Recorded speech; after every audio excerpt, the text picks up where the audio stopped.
Hi friends, ഞാൻ തസ്ലീമ. ഇന്നത്തെ വീഡിയോയിലൂടെ നിങ്ങളോട് ഷെയർ ചെയ്യാൻ പോകുന്നത് നമ്മൾ ചാർട്ടൊക്കെ റോളായിട്ടാണല്ലോ വെക്കുക. ആ ഒരു സമയത്ത് നമുക്ക് കാർഡ്സൊക്കെ ഉണ്ടാക്കുമ്പോൾ ഇങ്ങനെ റൗണ്ടായിട്ട് നിന്നിട്ട് നമുക്ക് ക്ലീൻ അല്ലാത്തൊരു കാർഡാണ് കിട്ടുക. അപ്പോൾ എപ്പോഴും നമ്മൾ വിചാരിക്കാറുണ്ട് ഇത് സ്ട്രൈറ്റ് ആയിട്ട് വെച്ചിട്ടുണ്ടെങ്കിൽ ഇത്രയും ഇങ്ങനെ റോളായിട്ട് അത് ഇങ്ങനെ നിൽക്കത്തില്ലല്ലോ.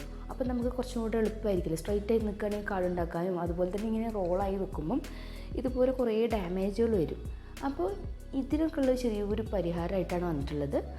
അപ്പം ഇവിടെ നമുക്ക് ഒന്നാമത്തെ പ്രശ്നമായിട്ടുള്ളത് നമ്മളിങ്ങനെ റോൾ ചെയ്ത് വെക്കുമ്പോൾ ബാലൻസ് ആയിട്ട് വരുന്ന ഈ ഷീറ്റുകൾക്കൊക്കെ എപ്പോഴും നമ്മൾ വെക്കുകയൊക്കെ ചെയ്യുമ്പോഴൊക്കെ ഡാമേജ് വരും. പിന്നെ അതുപോലെ തന്നെയുള്ള ഒരു പ്രശ്നം എന്ന് വെച്ചാൽ നമ്മൾ സ്ക്രാപ്പ് ബുക്ക് ആണെന്നുണ്ടെങ്കിലും എക്സ്പ്ലോഷൻ ബോക്സ് ആണെങ്കിൽ അതൊക്കെ ഉണ്ടാക്കുമ്പോൾ നമുക്ക് കട്ട് ചെയ്ത് കഴിഞ്ഞാൽ എല്ലാ സൈഡിൽ നിന്ന് ഇങ്ങനെ ചുരുണ്ട് മുകളിലോട്ട് വരും. അപ്പോൾ നമുക്കിതിങ്ങനെ പിടിച്ച് പ്രിൻറ്റഡ് പേപ്പേഴ്സ് ഒട്ടിക്കാനും ഒക്കെ ബുദ്ധിമുട്ടായിരിക്കും. അപ്പോൾ അതൊക്കെ നമുക്ക് ഒഴിവാക്കാനുള്ള ഒരു ചെറിയൊരു മാർഗ്ഗമാണ് പറഞ്ഞു തരാൻ പോകുന്നത്. ഞാനെപ്പോഴും എന്താ ചെയ്യുകയെന്ന് വെച്ചാൽ ഇതുപോലെ കട്ട് പീസസ് വരില്ലേ, ഇതുപോലെ കട്ട് പീസസ് വരുന്നതൊക്കെ കട്ട് ചെയ്ത് വെക്കുകയാണ് ചെയ്യാറുള്ളത്.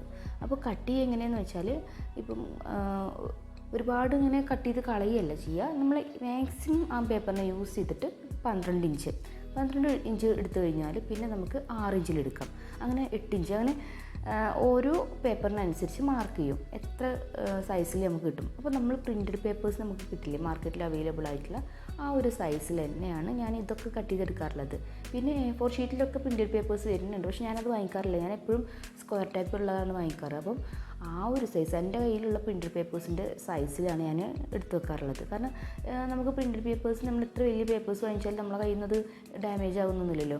അപ്പം ആ ഒരു രീതിയിൽ തന്നെ സ്റ്റോർ ചെയ്ത് വെക്കാമെന്ന് വിചാരിച്ച് അപ്പോൾ നമ്മൾ എപ്പോഴും എന്ത് ചെയ്യുക വെച്ചാൽ ഇങ്ങനെ റോൾ ചെയ്ത് വെക്കുന്നതിന് പകരമായിട്ട് നമ്മൾ കട്ട് പീസസ് ഒക്കെ ഉണ്ടാവില്ലേ, ആ ചാർട്ടുകളൊക്കെ എടുത്തിട്ട് 12 ഇഞ്ചിൽ കട്ട് ചെയ്യാൻ പറ്റിച്ചാൽ ഏറ്റവും ബെസ്റ്റ്. കാരണം എന്താ വെച്ചാൽ 12 ഇഞ്ചിൽ കട്ട് ചെയ്ത് കഴിഞ്ഞാൽ നമുക്ക് വലിയ സ്ക്രാപ്പ് ബുക്കും ഇതൊക്കെ ചെയ്യുമ്പോൾ ഈസി ആയിരിക്കും.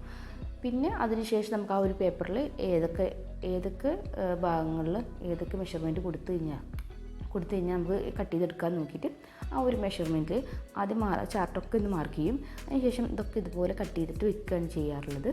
അപ്പോൾ എല്ലാം ഒന്ന് കട്ട് ചെയ്തിട്ട് നമ്മൾ പ്രിൻറ്റഡ് പേപ്പേഴ്സ് സ്റ്റോർ ചെയ്യില്ലേ, അതുപോലെ സ്ട്രൈറ്റ് ആയിട്ട് എന്തെങ്കിലും വെച്ചിട്ട് അല്ലെങ്കിൽ അതിൻ്റെ കൂടെ തന്നെ അതിൻ്റെ താഴേക്കായിട്ട് വെച്ചിട്ട് അതിൻ്റെ കൂടെ തന്നെ സ്റ്റോർ ചെയ്യുക. അപ്പോൾ നമുക്ക് സ്ട്രൈറ്റ് ആയിട്ട് കിട്ടും. പിന്നെ നമുക്ക് കാർഡ് ഉണ്ടാക്കുമ്പോൾ അതുപോലെ എക്സ്പ്ലോഷൻ ബോക്സ് ഉണ്ടാക്കുകയാണെന്നുണ്ടെങ്കിലും ഒന്നും ചുരുണ്ട് കയറുന്ന ആ ഒരു ബുദ്ധിമുട്ടുണ്ടാവില്ല. പിന്നെ അതുപോലെ തന്നെ നമുക്ക് ഈ പൊട്ടൂലേ, ഈ ചാർട്ട് ഇപ്പോൾ കട്ടിയുള്ള ചാർട്ടാകുമ്പോൾ ഇങ്ങനെ മടക്കൊക്കെ വീണിട്ട് ഇങ്ങനെ ക്രാക്ക് വീണ പോലെ ഉണ്ടാവും. അങ്ങനെയുള്ളതൊന്നും ഇതുപോലെ സ്റ്റോർ ചെയ്യുകയാണെങ്കിൽ ഉണ്ടാവില്ല. പിന്നെ വലിയ ചാർട്ടൊക്കെ ആണെന്നുണ്ടെങ്കിൽ അതങ്ങനെ തന്നെ റോളായിട്ട് വെക്കുക. കാരണം നമുക്ക് എന്തെങ്കിലും ആവശ്യം വരുമല്ലോ, വലിയ വർക്കൊക്കെ വരുമ്പം അതങ്ങനെ തന്നെ വെക്കുകയായിരിക്കും നല്ലത്. കാരണം നമുക്ക് ആ ഒരു സ്പേസ് കുറഞ്ഞ് ഇപ്പോൾ വലിയതൊന്നും നമുക്ക് നിവർത്തി വെക്കാനുള്ള ഒരു സ്പേസ് ഉണ്ടാവില്ല. അപ്പോൾ അതൊക്കെ റോളാക്കി വെക്കുക. പിന്നെ നമുക്ക് ആവശ്യത്തിനനുസരിച്ച് കട്ട് ചെയ്തിട്ട് ഇതുപോലെ വെക്കുക. ഇപ്പോൾ നോക്കാം, ഈ ഒരു ഗ്ലിറ്ററെല്ലാം ഗോൾഡൻ ഷീറ്റ് കണ്ടോ, ഇതൊന്നും നമുക്ക് വലിയ ഷീറ്റായിട്ടാണ് കിട്ടുക.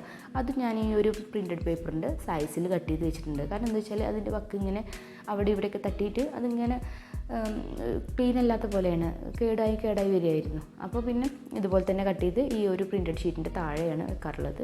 അപ്പോൾ എൻ്റെ കയ്യിലുള്ള പ്രിൻറ്റഡ് ഷീറ്റ് കേട്ടോ, ഇതൊന്നും ജസ്റ്റ് ഇങ്ങനെ ഈ ഒരു വീഡിയോക്ക് വേണ്ടി കാണിച്ചതാണ്. അപ്പോൾ നിങ്ങൾക്ക് വേണമെന്നുണ്ടെങ്കിൽ എൻ്റെ കയ്യിലുള്ള പ്രിൻറ്റഡ് ഷീറ്റ്സൊക്കെ ഞാൻ കാണിക്കാം. അപ്പോൾ ഇതാണ് നമ്മുടെ കട്ട് ചെയ്തെടുത്തിട്ടുള്ളത്. അപ്പോൾ എല്ലാ കളേഴ്സും നമ്മുടെ കയ്യിൽ ബാലൻസ് വരുന്നതൊക്കെ ഇതുപോലെ. അപ്പോൾ നമുക്ക് 2 സൈഡിൽ നിന്ന് ചുരുണ്ട് വരുന്നുണ്ട്. അപ്പം നമ്മൾ ഇതിൻ്റെ താഴെയായിട്ട് നമ്മൾ പ്രിൻറ്റഡ് പേപ്പർ വെക്കുന്നതിൻ്റെ താഴെയായിട്ടാണ് വെച്ച് കൊടുക്കാറുള്ളത്. നിവർത്തിയിട്ട് വെച്ച് കഴിഞ്ഞാൽ, അല്ലെങ്കിൽ ഇനിയിപ്പോൾ അങ്ങനെ വെക്കാൻ ബുദ്ധിമുട്ടാണെന്നുണ്ടെങ്കിൽ എന്തെങ്കിലും ഒരു പഴയ ബുക്സൊക്കെ വെച്ചിട്ട് എന്തെങ്കിലും ഒരു വെയിറ്റ് ഇതിന് മുകളിലായിട്ട് വെക്കുക. അപ്പോഴും നല്ല നീറ്റായിട്ട് കിട്ടും. പേപ്പർ ഇങ്ങനെ ചുരുണ്ട് വരുന്ന പ്രോബ്ലം എല്ലാവർക്കും ഉണ്ടെന്നറിയാം. അപ്പോൾ ചിലരൊക്കെ എന്നോട് മെസ്സേജായിട്ട് ചോദിച്ചിട്ടുണ്ടായിരുന്നു, ഇങ്ങനെ ചുരുണ്ട് കയറുന്നത് കൊണ്ട് എനിക്ക് സ്ക്രാപ്പ് ബുക്ക് ആണെന്നുണ്ടെങ്കിലും ബോക്സൊക്കെ ഉണ്ടാക്കുമ്പോൾ ബുദ്ധിമുട്ടുണ്ടെന്ന്. അതുകൊണ്ടാണ് ഈ വീഡിയോ ചെയ്തത്. അപ്പോൾ ചെറിയൊരു വീഡിയോ ആണ്.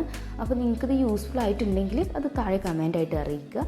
അതുപോലെ തന്നെ നിങ്ങൾക്ക് ഇതുപോലുള്ള ടിപ്സുള്ള വീഡിയോ വേണമെന്നുണ്ടെങ്കിലും അതും കമൻറ്റിലൂടെ എന്താണ് നിങ്ങളുടെ പ്രോബ്ലം വെച്ചാൽ അതൊന്നും കമൻറ്റായിട്ട് എഴുതുക.